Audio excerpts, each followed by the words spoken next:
Looking at the tape, I thought, as far as offensively, thought the O-line did a nice job in the run game and liked our balance. I just credit LSU did a nice job of taking away our explosive plays. We had some opportunities down the field and didn't hit them. And I think, to win those games, you got to make those plays. Coming out offensively, Sean Rawlings is in the concussion protocol and probably will know by Wednesday whether he'll be playing or not. And then Jordan Wilkins hurt his ankle and probably is questionable. We'll probably find out Thursday about Jordan Wilkins, and then Shea.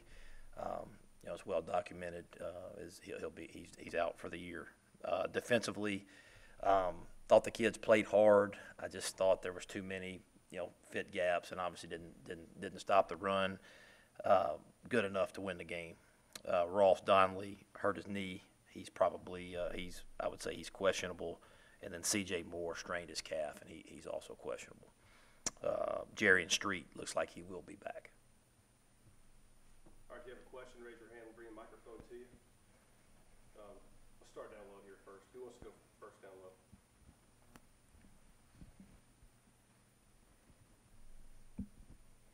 Matt, I see you have Jason Pellerin back at quarterback on the depth chart. How much rust, I guess, does he have to shake off, or how quickly do you think he can be ready to help?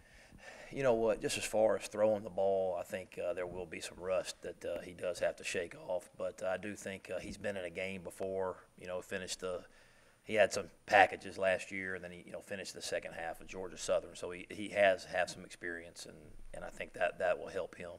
And but we'll have to have a little bit different packages, and he'll be able to do some things with his legs and some wildcat stuff. So but it won't be anything new. It'll be the same run schemes we already do, just utilizing an extra blocker and getting the quarterback running the ball some if he's got to go in there.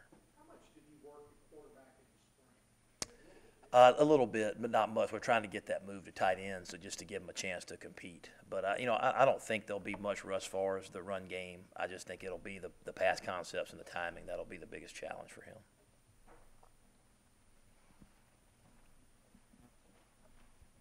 How did you assess Jordan's play? I was pleased. He's in there for 2 drives. He led us on a field goal drive right before the half, and then a touchdown drive at the end of the game. So, I was pleased with his timing. He pulled the ball down and got positive yards, and I think that's one of his strengths is he can really run. He's a very, very good athlete. So, I think everybody else around him has to step up. O-line, receivers, running backs. We got to do a great job. Again, keeping the game plan simple for him and just go execute. I think the more we do that, the better chance we have. Matt, Eric Swinney had a pretty good night the other night. Yep. Would he possibly be the starter if Jordan could not go? Yeah. So again, I'm hoping Jordan can play. It's just with the ankle, you just don't know. So we probably won't practice till Wednesday or Thursday. But Swinney, I love his physicality. He's looked like he got his burst back, which is what we all saw when he first got here, and we're all so excited about. So, excited about Eric. He'll do a great job if he gets in there.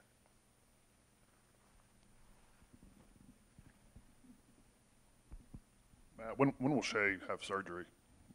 It's gonna be immobilized for probably 2 to 3 weeks, and then you go back and you take another picture of it and you see where it is at that point. Then you make the decision. So, I think. Him and his parents are all over here, and everybody's on the same page. But I think with that injury, you go 3 weeks and you immobilize it, and then you go back and you reshoot it 3 weeks later. Then you find out, okay, this is what we're going to do. So in about 3 weeks, we'll find out whether we're going to have surgery or not. How long will that recovery process be? Have y'all been told? I'm not sure exactly. I believe it's 3 to 4 months, though.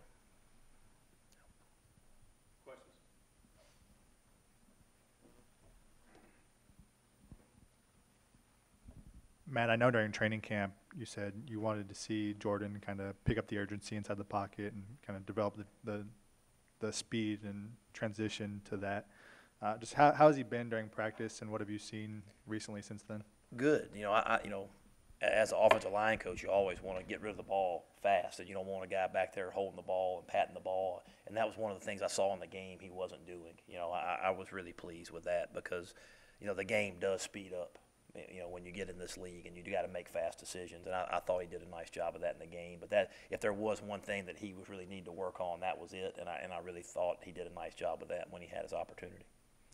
Matt, Jerry Street looked pretty good against Auburn, got dinged up, of course, missed last week. If Yep. he's back and playing well, is there a possibility of seeing he and DeMarcus out there at the same time? Yeah, I think that's your most athletic duo right there at linebacker.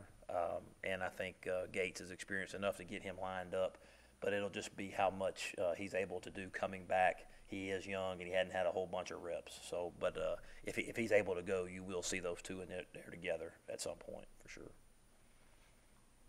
All right, we'll take questions up top. All right, Coach Luke, this is kind of a two-part question. How do you expect Jordan to handle that quarterback role now for the rest of the season? And secondly, about Arkansas, what do you see from them? You know, Jordan, was very pleased with his opportunity. You kind of got to base it on what you saw in the game, and that's really what we're going off of. But he's very capable, and he's been preparing. And his moment came, and he stepped up into that moment, and he took advantage of the opportunities that he had. So I'm expecting to see more of the same, and I'm expecting everybody around him to raise their level up too. I think that's a challenge for everybody. And then as far as Arkansas, they're a big physical team, and they're going to come in here and they're going to run it at us. We're going to have to do a great job of stopping the run, and they're going to make us prove that we can stop the run. Defensively, I thought they did a really nice job in the first half of holding Auburn down. Had a big 4th-and-1 stop, had a pick, and then the dam just kind of broke open on them. But I like the way they're competing. They play with energy and fire. The same, Greenlaw's been there for a long time. Very good linebacker. Their inside three are physical. They play a 3-down front. That's kind of the biggest change. They went from a 4-down to a 3-down front. But been impressed with what I saw defensively on them. You say you got to stop the run. What can you do differently? I mean, what do you got to do? I think the biggest thing that we have to do is we just have to be consistent and do the right thing over and over. If we get out of a gap a little bit, we're not overcoming and making the play. We got to be right. We got to show up in the right gap, and everybody's got to fit the right gap over and over and over again and be consistent. Because I do think if we can, get them into 3rd and long or 2nd and long, I think then our athleticism will show up. But the big part is we have to show up in the right gaps, and we got to do it right consistently. Everybody, all 11 guys doing their job. We have to do that consistently because when one guy makes a mistake, it's a big play. And so we have to eliminate that and do the right things over and over and over again. Matt, how does the defense gain confidence against the run when they've struggled so much this season? Yeah, it's tough.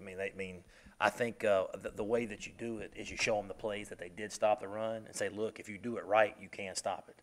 But you have to do it right. You have to fit the right gap. You got to be in the right spot. So the way you gain confidence is you show the guys doing it right.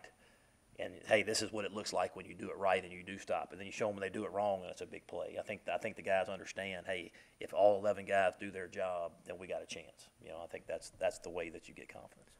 Matt, the Arkansas quarterback's been out several weeks.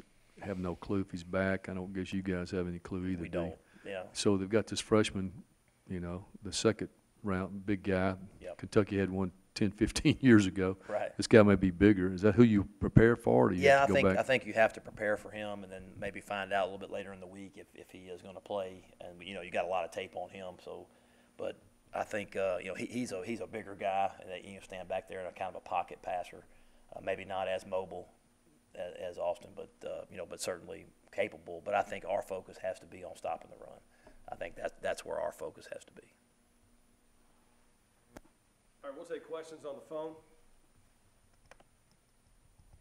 Any questions on the phone? Okay, any more questions in here?